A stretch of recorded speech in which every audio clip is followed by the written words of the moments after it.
नमस्कार दोस्तों, एक बार फिर से आप सभी दर्शकों का स्वागत है प्रभु यीशु क्रिस्ट के नाम में उस कार्यक्रम में जिसका नाम है सत्यवचन बाइबल अध्ययन। कार्यक्रम सत्यवचन बहुतों के जीवन को आशीषित कर रहा है और उन्हें पवित्र वचन में बढ़ने के लिए निरंतर सहायता प्रदान कर रहा है। और मित्रों, मुझे विश्वास है कि आप सब इस बाइबल अध्ययन के द्वारा अवश्य ही आत्मिक लाभ उठा रहे हैं। हम इन दिनों बाइबल अध्ययन की मार्गदर्शिका पर अध्ययन करते चले आ रहे हैं। मित्रों, बाइबल परमेश्वर का वचन है और आवश्यक है कि हम उसे परमेश्वर के वचन के अनुसार समझने का प्रयास करें। बाइबल के विभिन्न पहलुओं पर हम विचार करते चले जा रहे हैं। आज हम प्रेरणा के विषय में चर्चा करेंगे, जहाँ से हमें प्रोत्साहन मिलता है। हम इस बात को जानने का प्रयास करेंगे कि प्रेरणा क्या है, जिसको इस इंस्पिरेशन कहते हैं। कैसे ये वचन हमें इंस्पायर करता है, प्रेरणा देता है। कैसे जाने कि यह ईश्वरीय प्रेरणा है, कैसे जान सकते हैं कि यह परमेश्वर की प्रेरणा से रचा गया है। प्रिय मित्रों, पवित्र शास्त्र परमेश्वर की प्रेरणा के द्वारा लिखा गया है और यह सच है कि इसे मनुष्यों ने लिखा है, लेकिन यह पूर्णतः परमेश्वर की प्रेरणा के द्वारा लिखा गया है। ये एक अद्भुत बात है मित्रों। जब हम बाइबल की इन 66 पुस्तकों को, उसके संग्रह को देखते हैं, जब हम इस बात को पाते हैं कि 40 विभिन्न लोगों ने इसे अलग अलग समय पर लिखने का काम किया, परंतु फिर भी इसमें एक दूसरे के प्रति सहमति है, इसमें एक दूसरे के प्रति एकता है। इसमें हमारा जो संदेश है वो शुरू से लेकर आखिरी तक एक लाइन में चलता है। इसकी गवाही हम प्रथम शताब्दी के चर्च फादर और विद्वान के शब्दों और लेखों में भी पाते हैं। मित्रों, भविष्यवक्ताओं की भविष्यवाणियां भी इसे प्रमाणित करती हैं कि यह वचन ईश्वरीय प्रेरणा के द्वारा से रचा गया है। तो मित्रों, आइए हम गहराई से इस वचन को समझने का प्रयास करें कि किस रीति से परमेश्वर का वचन परमेश्वर की प्रेरणा से रचा गया। मित्रों, इसके पहले कि हम आज के अध्ययन को प्रारंभ करें, आइए एक आत्मिक मधुर गीत को सुनें और अपने मनों को इस वचन के अध्ययन के लिए तैयार करें।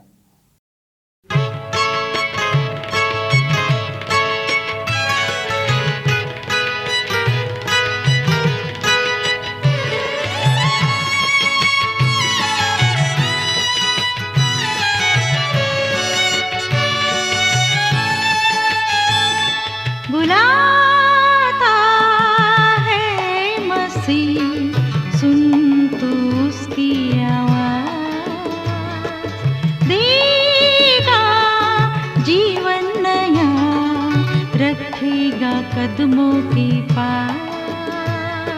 बुलाता है मसीह, सुन तू उसकी आवाज़।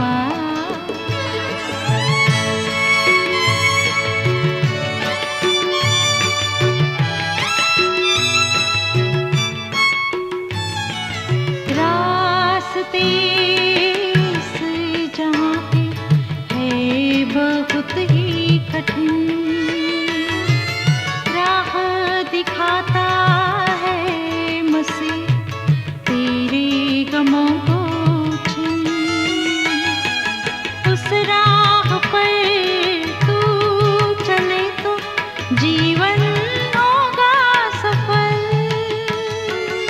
उस राह पर तू चले तो जीवन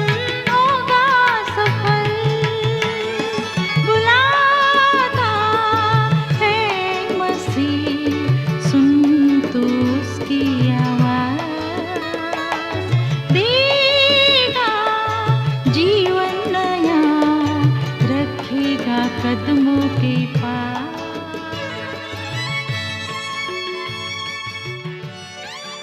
आज हम इस अध्ययन में आगे बढ़ते हुए देखेंगे कि प्रेरणा क्या है या ईश्वर प्रेरणा क्या है। इसलिए ईश्वर प्रेरणा का होना अनिवार्य है। ईश्वर प्रेरणा परमेश्वर के प्रकाशन को सही ठहराता है या पूर्ण निश्चितता देता है। ईश्वर प्रेरणा के संबंध में परमेश्वर के दास चार्ल्स सी रैरी ने इस प्रकार से कहा है, ईश्वर प्रेरणा मानव लेखकों के लिए परमेश्वर का संचालन था ताकि वे अपनी व्यक्तिगत स्वभाव का प्रयोग करें, और उन्होंने परमेश्वर के प्रकाशन को मनुष्यों के लिए संगठित किया और बिना किसी त्रुटि के लिखा और सुरक्षित भी किया। जी हाँ मित्रों, ईश्वर प्रेरणा ही है जो परमेश्वर के प्रकाशन को लिखने व सुरक्षित करने में महत्वपूर्ण भूमिका निभाती है, क्योंकि ईश्वर प्रेरणा ही परमेश्वर के प्रकाशन का निश्चितता या गारंटी देता है। और बिल्कुल वही बात हम इस पुस्तक में भी पाते हैं। दो व्यक्ति जिसमें पौलुस अपनी आखिरी पत्री तीमुथियुस को लिखते हुए कहता है, और पतरस भी अपनी आखिरी पत्री लिख रहा है, जिसमें दोनों ही बाइबल के प्रति कुछ ठोस बातों को लिख रहे हैं। दूसरा तीमुथियुस की पत्री उसके 3 अध्याय और 16 और 17 पद में पौलुस लिखते हैं, संपूर्ण पवित्र शास्त्र परमेश्वर की प्रेरणा से रचा गया है और शिक्षा, ताड़ना, सुधार और धार्मिकता की शिक्षा के लिए उपयोगी है, जिससे कि परमेश्वर का भक्त प्रत्येक भले कार्य के लिए कुशल और तत्पर हो जाए। प्रिय मित्र, इन पदों पर ध्यान दीजिए। लिखा है, समस्त पवित्र शास्त्र परमेश्वर की प्रेरणा से दिया गया है। और यहाँ पर ईश्वर प्रेरणा का मतलब है कि परमेश्वर ने जीवनदायक श्वास फूंका। परमेश्वर ने इन लोगों के द्वारा अपनी बातें कही, जैसे वह पौलुस के द्वारा उन्हीं बातों को कहा जिसे वह कहना चाहता था, और पौलुस ने अपनी ओर से कुछ भी नहीं जोड़ा। पतरस, जो यीशु का शिष्य था, इस बात को इस प्रकार व्यक्त करता है। दूसरा पतरस की पत्री 1 अध्याय और उसका 21 पद, क्योंकि कोई भी भविष्यवाणी मनुष्य की इच्छा से कभी नहीं हुई, परंतु लोग पवित्र आत्मा की प्रेरणा द्वारा परमेश्वर की ओर से बोलते थे। प्रिय मित्र, यहाँ यह बात महत्वपूर्ण है कि लोग परमेश्वर की आत्मा के द्वारा उभारे व प्रेरित किए गए, तब उन्होंने कहा। बिशप वेस्टकोट ने कहा कि विचार का शब्दों के साथ संयुक्त होना अनिवार्य है, जिस प्रकार की प्राण शरीर के साथ संयुक्त रहता है। और डॉक्टर केपर ने इसके संबंध में इस प्रकार से कहा, आप बिना किसी नोट्स के वाद्य यंत्र बजा सकते हैं, या गणित बिना अंक के, जैसे विचार बिना शब्द के। प्रिय मित्र, इस कथन पर ध्यान दीजिए। यहाँ विचार ईश्वर प्रेरणा या प्रेरित नहीं है, यह शब्द है जो ईश्वर प्रेरणा या ईश्वर द्वारा प्रेरित है। इसे और अधिक सरलता से समझने के लिए मैं आपको एक उदाहरण देना चाहता हूँ। एक जवान लड़की थी जो संगीत प्रेमी थी और एक प्रचलित संगीत शिक्षक से शिक्षा प्राप्त की हुई थी। एक बार उसे एक समारोह में गीत गाने के लिए बुलाया गया और उस समारोह में उसके संगीत शिक्षक भी आए थे।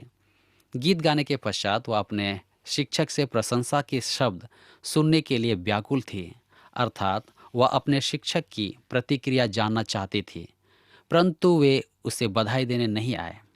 तब उसने अपने एक मित्र से पूछा कि गुरुजी मेरे गायन या गाने के विषय में क्या कह रहे थे। उसके उस अच्छे मित्र ने उसे उत्तर दिया और कहा कि तुम्हारी संगीत स्वर्गीय थी। गायिका इस उत्तर पर विश्वास नहीं कर पा रही थी कि उसके गुरुजी ने ऐसा कहा है, इसलिए उसने उत्सुकता से पूछा, क्या वे यही शब्द थे जिसे उन्होंने कहा? यह अच्छी बात है, परंतु उसके मित्र ने यही समझा जो उसने अभी कहा। गायिका ने अपने मित्र से कहा कि मुझे वही शब्द कहो जिसे गुरुजी ने कहे थे। तब उसके मित्र ने कहा, गुरुजी कह रहे थे। वह एक अलौकिक शब्द था। निसंदेह इन दोनों शब्दों में बड़ा अंतर है, एक अलौकिक शब्द या आवाज़ और एक स्वर्गीय आवाज़। इसमें निश्चित शब्द का होना महत्वपूर्ण है। इसलिए मेरा विश्वास कीजिए कि पवित्र शास्त्र के शब्द ईश्वर द्वारा प्रेरित हुए हैं, केवल विचार मात्र ही नहीं परंतु शब्द भी। प्रभु यीशु मसीह ने पुराने नियम के वचनों को लेकर शैतान से वाद विवाद किया है। इससे प्रमाणित है कि पुराना नियम ईश्वर प्रेरणा से लिखा गया है। व्यवस्था विवरण 8वें अध्याय के 3 पद के वचनों द्वारा यीशु मसीह ने शैतान पर विजय प्राप्त की। मनुष्य केवल रोटी ही से जीवित नहीं रहता, परंतु प्रत्येक उस वचन से जीवित रहता है जो परमेश्वर के मुख से निकलता है। व्यवस्था विवरण 8 अध्याय उसके 3 पद में हम इसे पाते हैं। जब यीशु इमाउस की ओर जाने वाले शिष्यों से वार्तालाप कर रहे थे तो उसमें मूसा की व्यवस्था की पुस्तक, नबियों की पुस्तक और भजन की पुस्तक की चर्चा है। इससे यह प्रमाणित होता है कि पुराना नियम ईश्वर प्रेरणा से लिखा गया है, जिसका समर्थन स्वयं यीशु मसीह ने किया है। यीशु मसीह ने इस बात पर जोर देकर कहा है, जिसे हम मत्ती रचित सुसमाचार 5 अध्याय उसके 18 पद में पाते हैं। मत्ती रचित सुसमाचार 5 अध्याय और उसके 18 पद।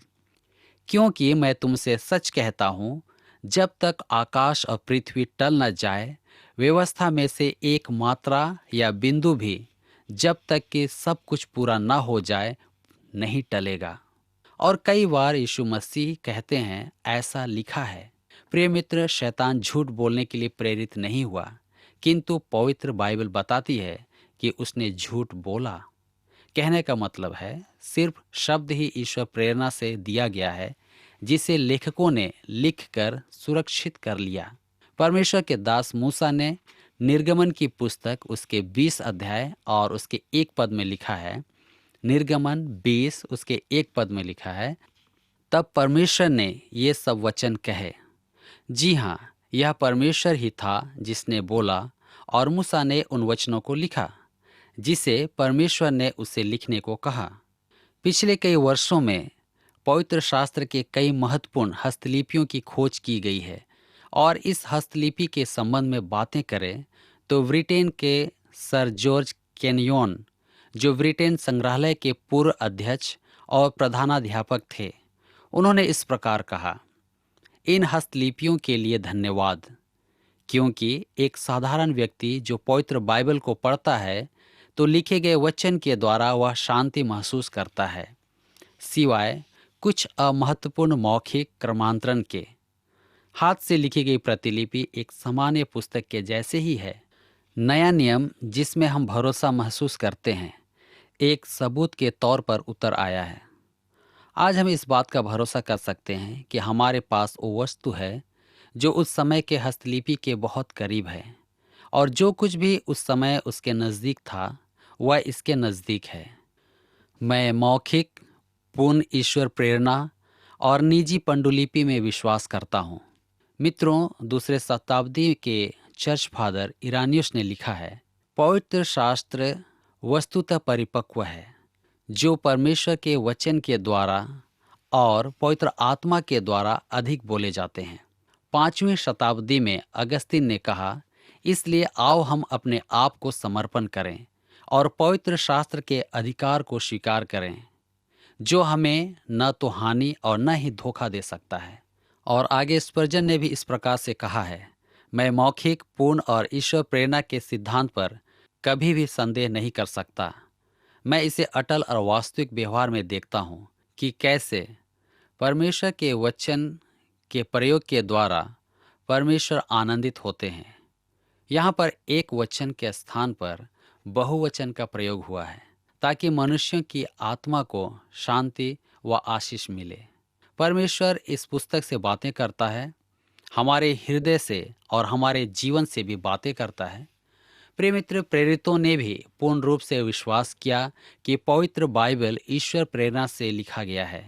पौलुस और पतरस ने पूर्ण रूप से इसका समर्थन किया है कि धर्मशास्त्र ईश्वर प्रेरणा से लिखा गया है।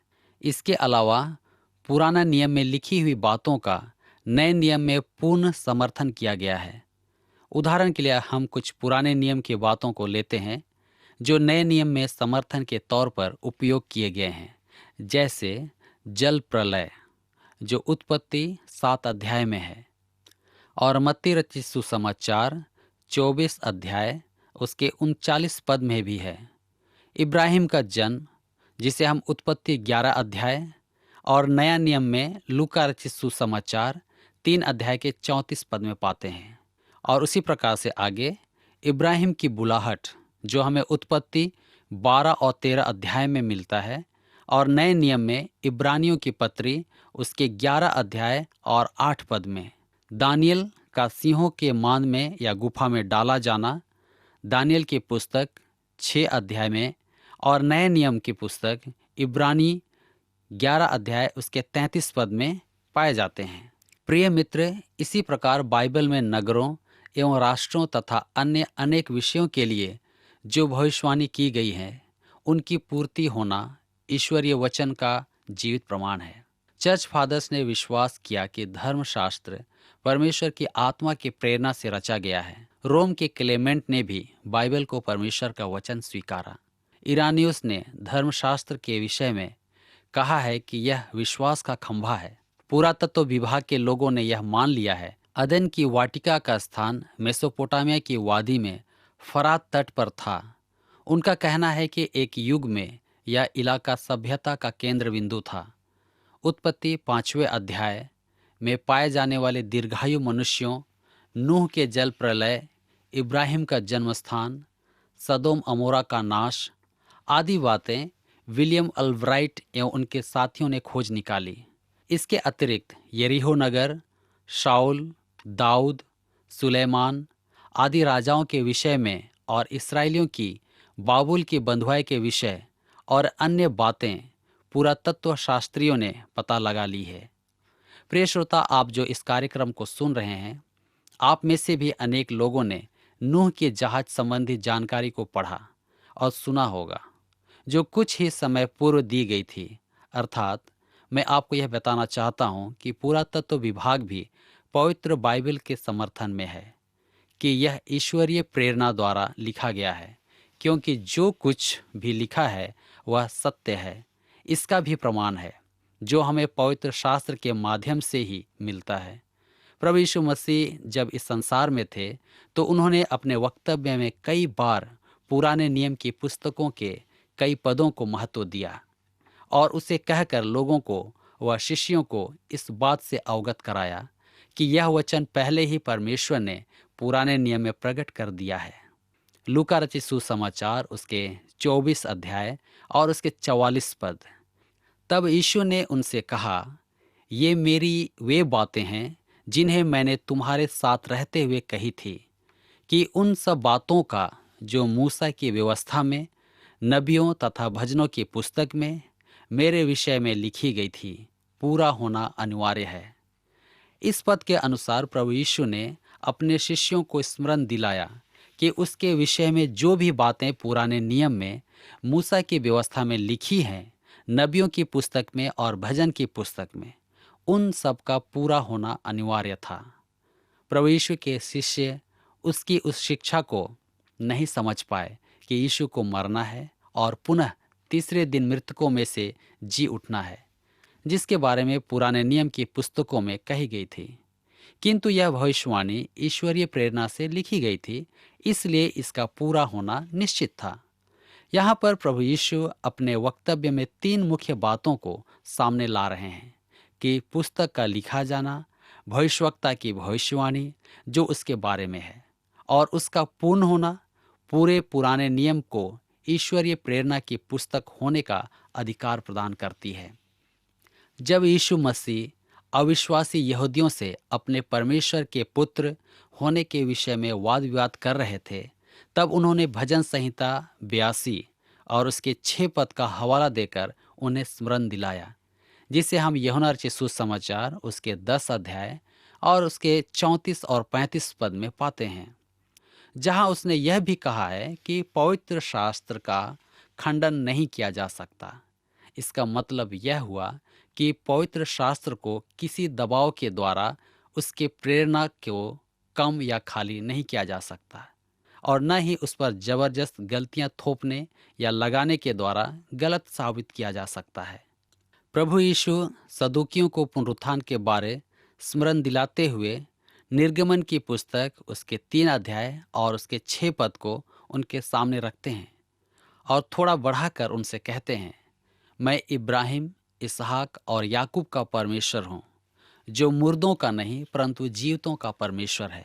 यहाँ पर ध्यान देने वाली बात है कि यदि पुराने नियम की पुस्तक ईश्वर प्रेरणा द्वारा नहीं लिखी गई है, तो प्रभु यीशु का उनके साथ वार्तालाप या विवाद करना व्यर्थ है। परंतु यदि प्रत्येक शब्द ईश्वर प्रेरणा पाकर लिखे गए हैं, तब तो उसके कथन में वजन है, अर्थात दम है, अर्थात सत्यता है।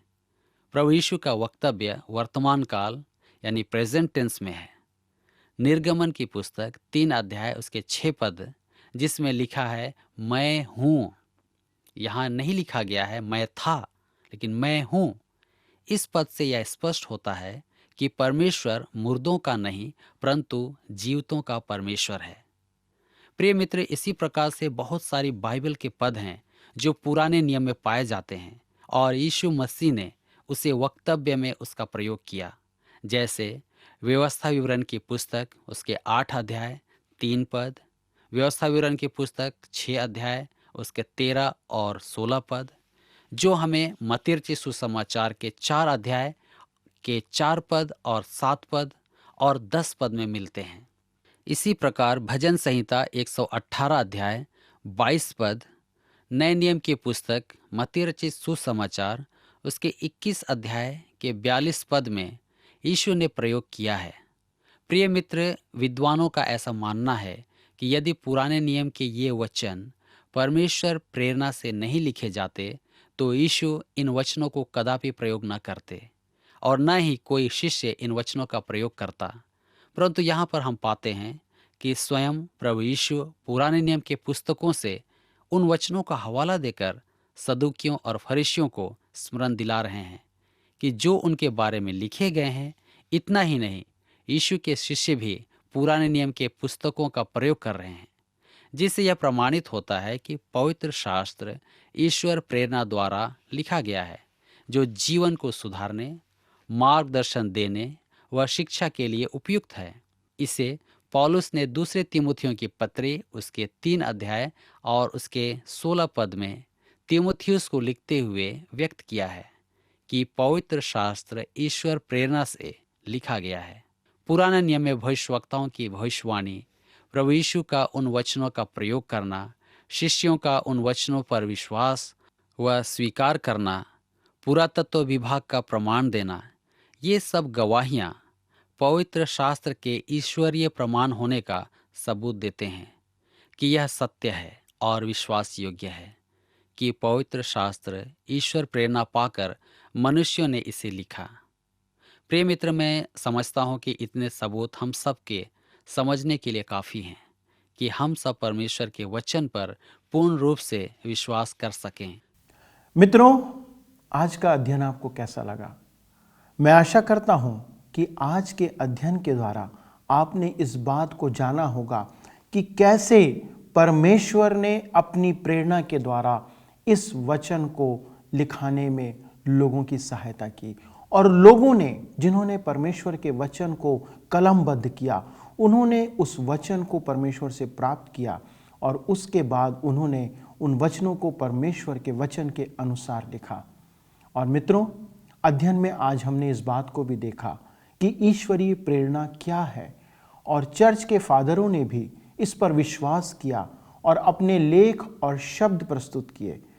प्रेरणा का अर्थ ही है कि हम अपने आप से नहीं परंतु किसी से प्रेरित होकर काम करते हैं, और यहाँ पर यह काम परमेश्वर करता है। परमेश्वर के वचन को लिखने के लिए भी परमेश्वर ने मनुष्यों को उपयोग किया कि वे उसके वचनों को लिखें, कलमबद्ध करें।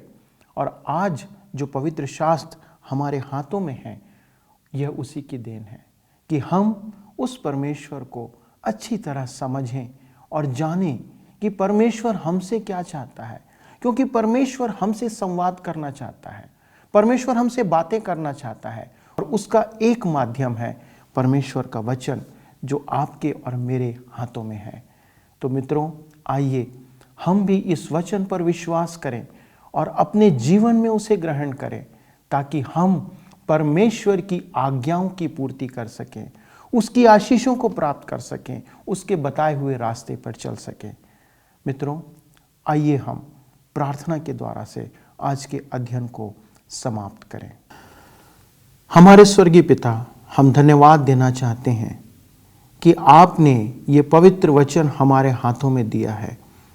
प्रभु, ये वो वचन है जो आपने अपनी आत्मा की प्रेरणा से अपने दासों के द्वारा, भविष्यवक्ताओं के द्वारा आपके लोगों के द्वारा से लिखवाया, ताकि प्रभु आज इतने हजारों साल बाद भी हम इन वचनों के द्वारा आशीषित हो रहे हैं।